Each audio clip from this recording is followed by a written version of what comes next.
Editor's note: Frida Gittes, a former KIN producer and correspondent, is a world affairs columnist. She is a weekly opinion contributor to KIN, a contributing columnist to The Washington Post and a columnist for World Politics Review. The views expressed in this commentary are her own. Read more opinion on KIN.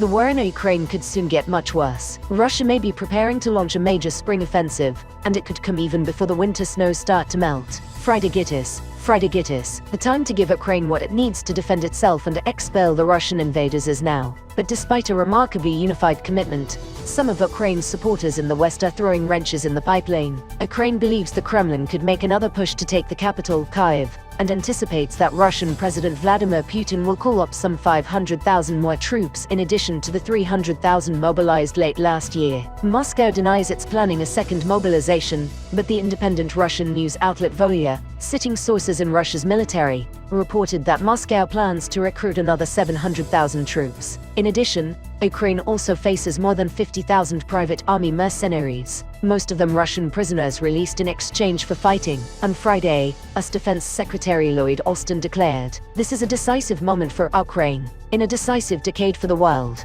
following a crucial meeting of Ukraine's top Western allies at Ramstein Air Base in Germany. Dnipro, Ukraine, January 17. As the search and rescue at the destroyed apartment building officially ends, military and police continue to gather at the site where some 40 victims, including children, were killed on January 17, 2023 in Dnipro, Ukraine.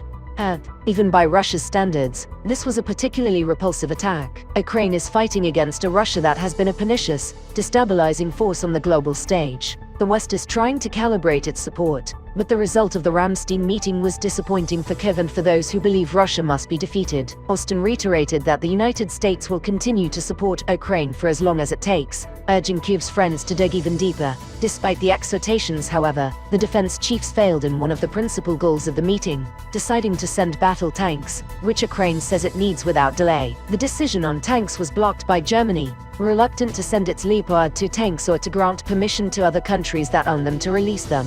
Berlin fears that Moscow will view the presence of German tanks as a provocation and wants the US to send its tanks to give it cover. Washington is sending armored fighting vehicles and other heavy weapons but maintains that its Abrams tanks are unsuited for this war because learning to operate them takes too long and they are difficult to maintain. They insist the German tanks are a better fit. Blocking the transfer of needed weapons to Ukraine is, shall we say, not Germany at its best. Ukraine's Eastern European backers, invaded by Russia during the Cold War and earlier, were fuming. Poland's foreign minister lambasted Germany, reminding Berlin that this is not just an exercise. Ukrainian blood is shed for real. The three Baltic states, Latvia, Estonia and Lithuania, demanded that Germany act now.